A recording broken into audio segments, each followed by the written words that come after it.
Hey, welcome back to Tony's Auto Works and Off-Road. Today we're working on the Jeep Cherokee again. We're going to be installing some new sway bar links on here. I don't even have the stock ones on when I got this Jeep. The sway bar links were completely gone.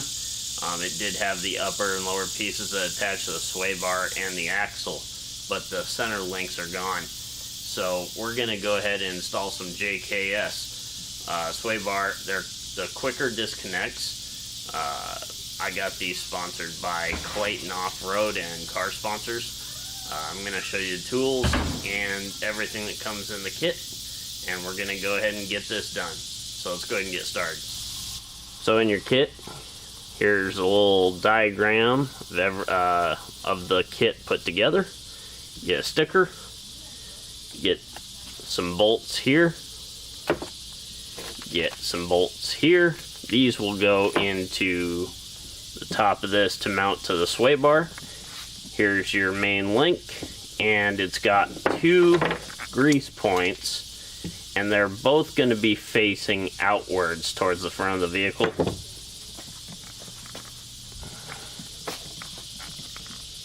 Then you get this little spacer here. You get this, get your quick disconnect pin. And of course, you get this pin here, and as you can see, this little hole here, that's going to be towards the inside, and this is going to be at the bottom of your sway bar link here on the axle side. And then of course you get some instructions here, and it shows you all the stuff that you need. You can kind of vary and kind of figure out how you want to do it yourself. So they have quite the collection of tools that they say you should be using. This is going to be used to hold that pin on the axle side to keep it from spinning when you're tightening the nut. You're going to want a 17mm open end, a 3/4 open end, and you can have the ratcheting end or the regular. It's totally up to you. I think these help out a lot. This is a 7/32. I believe they say to use a 6mm, but this will work. You need a 15/16 open end, but if you don't have it, of course you can use an all 16ths. You need a ratchet, and then of course a 3/4 and a 17mm socket.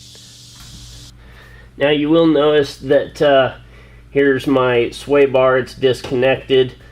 But it still has the top and lower pieces of the stock sway bar links, just not the center piece. So we're going to go ahead and remove this, and this from the stock system, and then we're going to install the new JKS to this. And you have to pay attention to what angle your sway bar is at. We may have to jack up the vehicle in order to get the new JKS on there, but hopefully not. But we're going to try and see if we have to do that right now.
now that you have your stock links and mounts removed from the sway bar, you need to put together your new one.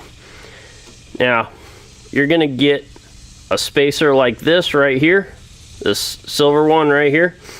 You're going to slide this through the top, and you're going to be able to tell that it's the top by the JKS being upwards.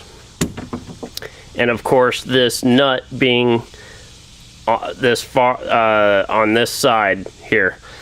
And then you've got this little U-hoop here. And where'd it go? This is going to hold this to your stock sway bar. This bolt with this little star deal here, little star nut, is going to go through the center here and through the bottom of the hoop. And you're going to notice one of the sides is threaded. That side. And it's going to go towards the inside, towards the frame. Then of course you have this bolt is going to go through here towards the inside. This hole where the cotter pin goes, or whatever you want to call it, is going to go towards the inside so that you can slide this off when you're disconnecting. This here can be used as a spacer right there. So on the inside. And you can also use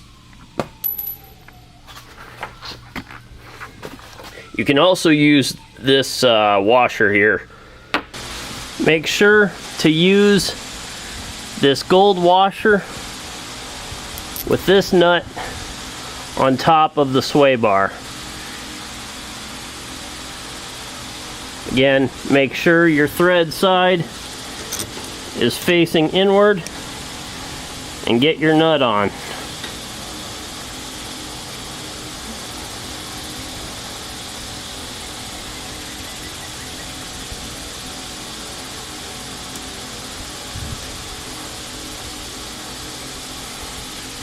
Now that you got your sway bar links put together and this bolt nut here tightened down, make sure you have your grease certs facing forward.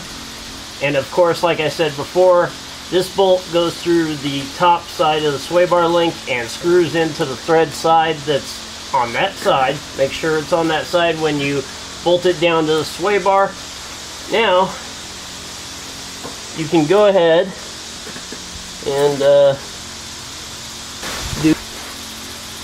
now once you get your hole big enough on your axle bracket here, you can slide this bolt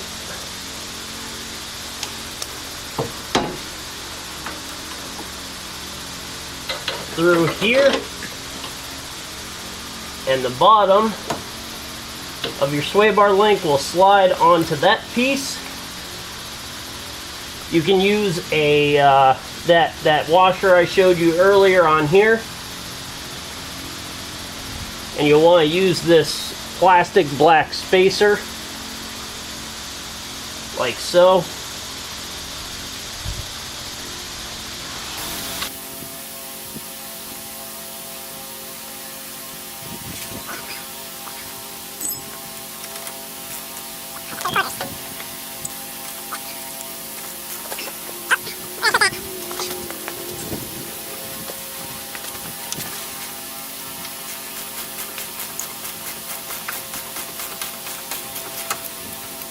You want to make sure you have your sway bar at about a 10-degree angle, and the way you get to where you want is by adjusting here.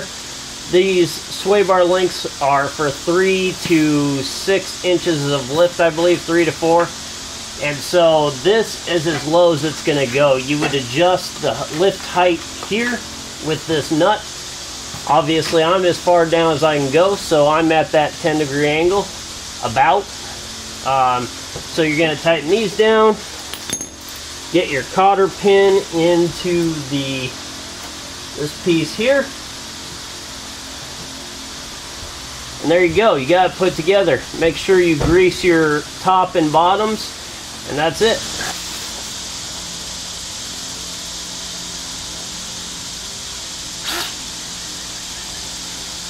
Oh yeah, ain't got it in there.